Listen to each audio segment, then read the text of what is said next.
اعوذ باللہ من الشیطان الرجیم، بسم اللہ الرحمن الرحیم۔ آصف اسلامک ٹی وی کے پیارے دوستو، السلام علیکم ورحمۃ اللہ وبرکاتہ۔ اللہم صلی علی محمد وعلی آل محمد کما صلیت علی ابراہیم وعلی آل ابراہیم انک حمید مجید۔ اللہم بارک علی محمد وعلی آل محمد کما بارکت علی ابراہیم وعلی آل ابراہیم انک حمید مجید۔ میرے دوستو، میرے بھائیوں، میری بہنوں، جیسا کہ آپ جانتے ہیں کہ اللہ رب العزت کا مہمان مہینہ رمضان المبارک آنے والا ہے۔ دوستو، رمضان المبارک بڑا برکتوں والا مہینہ ہے۔ اس مہینے کی عظمت کا اندازہ اس بات سے لگایا جا سکتا ہے کہ قرآن جیسی مقدس کتاب اسی مہینے میں نازل ہوئی، اور رمضان کا پہلا عشرہ رحمت کا، دوسرا عشرہ مغفرت کا، اور تیسرا عشرہ جہنم کی آگ سے نجات کا ہے۔ جب رمضان المبارک کا چاند نظر آتا تو آپ صلی اللہ علیہ وآلہ وسلم فرماتے تھے کہ یہ چاند خیر و برکت کا ہے، یہ چاند خیر و برکت کا ہے، میں اس ذات پر ایمان رکھتا ہوں جس نے مجھے پیدا فرمایا۔ تو دوستو، بھائیوں اور بہنوں، آج میں آپ کے ساتھ رمضان المبارک کے پہلے عشرے یعنی کہ پہلے 10 دن کا ایک چھوٹا سا آسان سا عمل شیئر کروں گا۔ جیسا کہ آپ جانتے ہیں کہ رمضان المبارک کا پہلا عشرہ رحمت کا عشرہ ہے۔ اس میں اللہ رب العزت کی رحمت اپنے بندوں پر موسلا دھار بارش کی طرح برستی ہے، تو اس عشرے میں ہم نے اپنے رب کو راضی کرنا ہے تاکہ دوسرے عشرے میں ہم اپنی مغفرت کروا سکیں اور تیسرے عشرے میں ہم اپنی بخشش کروا سکیں۔ نبی کریم صلی اللہ علیہ وآلہ وسلم خطبہ دینے کے لیے منبر پر تشریف فرما تھے کہ حضرت جبرائیل امین علیہ السلام حاضر ہوئے اور انہوں نے یہ دعا مانگی کہ ہلاک ہو جائے وہ شخص جس کو رمضان کا مہینہ ملے اور وہ اپنی بخشش نہ کروا سکے، جس پر نبی کریم صلی اللہ علیہ وآلہ وسلم نے آمین کہا۔ تو دوستو، بھائیوں اور بہنوں، ذرا سوچیں کہ دعا حضرت جبرائیل امین کی ہو اور اس پر آمین کہنے والی زبان پیارے آقا سرور کائنات حضرت محمد مصطفیٰ صلی اللہ علیہ وآلہ وسلم کی ہو، تو اس بات سے اندازہ لگایا جا سکتا ہے کہ رمضان المبارک کی ہماری زندگی میں کتنی زیادہ اہمیت ہے۔ چینل پر نئے آنے والے دوستوں سے گزارش ہے کہ چینل کو سبسکرائب کر کے ساتھ گھنٹی کے بٹن کو دبا کر آل نوٹیفیکیشن پر کلک کر دیں تاکہ میری ہر نئی آنے والی ویڈیوز کی اپڈیٹ آپ تک بر وقت پہنچ سکے۔ جزاک اللہ۔ تو میرے دوستوں، میرے بھائیوں، میری بہنوں، ہم نے اپنے رب کو راضی کیسے کرنا ہے؟ اللہ تعالیٰ کے احکامات پر عمل کر کے جب رمضان المبارک کا چاند نظر آ جائے تو اللہ تعالیٰ کی بارگاہ میں دعا مانگے کہ اے پروردگار، ہمیں صحت اور تندرستی عطا فرما تاکہ ہم تیرے اس مہمان مہینے کی قدر کر سکیں، تیرے اس مہمان مہینے کے روزے رکھ سکیں، 5 نمازوں کی پابندی کر سکیں، بلکہ یہ دعا بھی مانگے کہ یا پروردگار، ہمیں تہجد پڑھنے کی بھی توفیق عطا فرما تاکہ ہم تہجد کے پابند ہو جائیں۔ تو دوستو، بھائیوں اور بہنوں، آپ نے رمضان المبارک کے پہلے عشرے یعنی کہ پہلے 10 دنوں میں کون سا عمل کرنا ہے، کیسے کرنا ہے، عمل کرنے کا طریقہ کار اچھی طرح سن لیں اور سمجھ لیں۔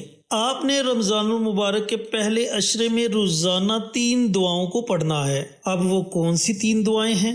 دوستو، جب رمضان المبارک کا چاند نظر آ جائے تو پوری رات آپ کے پاس ہے، اور یکم رمضان المبارک کا پورا دن آپ کے پاس ہے۔ اذان مغرب سے پہلے پہلے کسی بھی وقت آپ یہ تینوں دعائیں پڑھ سکتے ہیں۔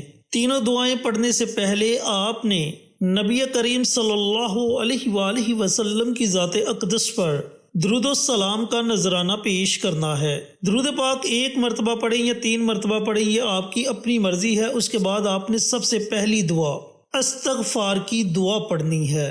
اللہم اجرنی من النار، اللہم اجرنی من النار، اللہم اجرنی من النار۔ اس دعا کو آپ نے 100 مرتبہ پڑھنا ہے، یا پھر اس دعا کی جگہ صرف ان کلمات کو پڑھ لیں، استغفر اللہ استغفر اللہ استغفر اللہ۔ ایک تسبیح آپ نے ان کلمات کی پڑھنی ہے۔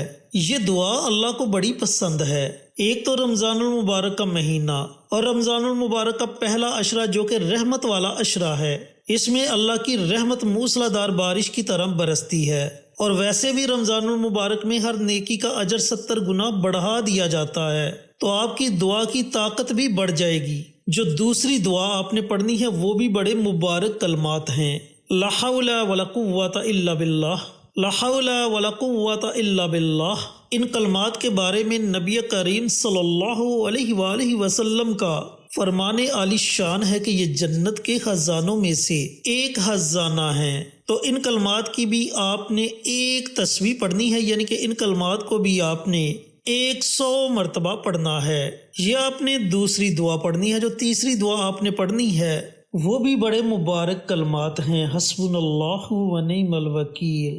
ان کلمات کی بھی آپ نے ایک تسبیح پڑھنی ہے، یعنی کہ ان کلمات کو بھی آپ نے 100 مرتبہ پڑھنا ہے۔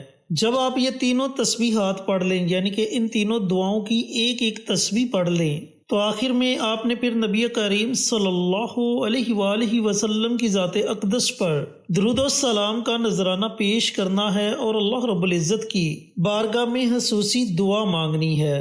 پھر 2 رمضان المبارک کے دن بھی آپ نے اسی طریقہ کار سے اول آخر درود پاک اور درمیان میں ان تینوں دعاؤں کی ایک ایک تسبیح پڑھنی ہے۔ اسی طریقہ کار سے آپ نے 10 رمضان المبارک تک یہ عمل، یہ وظیفہ جاری رکھنا ہے۔ روزانہ 24 گھنٹوں میں جو وقت آپ کو مناسب لگے اس وقت میں یہ تینوں دعائیں اول آخر درود پاک کے ساتھ ضرور پڑھ لیا کریں اور اللہ رب العزت کی بارگاہ میں دعا مانگا کریں۔ دوستو، ان دعاؤں کی برکت سے، ان دعاؤں کی فضیلت سے اور اللہ رب العزت کی رحمت سے اللہ تعالی ہم سے راضی ہو جائے گا۔ اللہ تعالی ہمارے گناہوں کو معاف فرما دے گا۔ اللہ تعالی ہماری زندگیوں میں آسانیاں پیدا فرما دے گا۔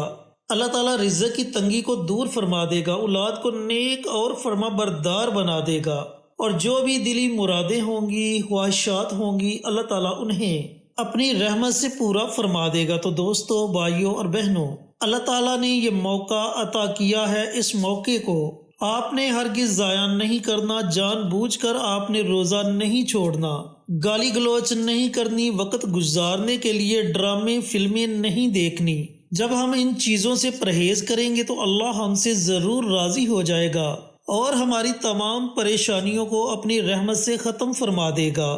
اللہ رب العزت سے دعا گو ہوں کہ اللہ پاک رمضان المبارک کے پہلے عشرے میں یہ تینوں دعائیں مجھے بھی، میرے تمام بھائیوں کو، میری تمام بہنوں کو پڑھنے کی توفیق عطا فرمائے اور صدقہ جاریہ سمجھ کر دوسروں کے ساتھ شیئر کرنے کی توفیق عطا فرمائے، تاکہ آپ کے ساتھ ساتھ دوسرے لوگوں کا بھی فائدہ ہو سکے۔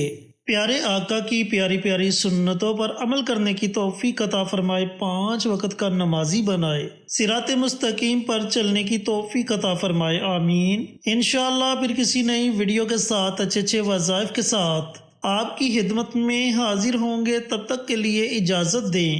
السلام علیکم ورحمۃ اللہ وبرکاتہ۔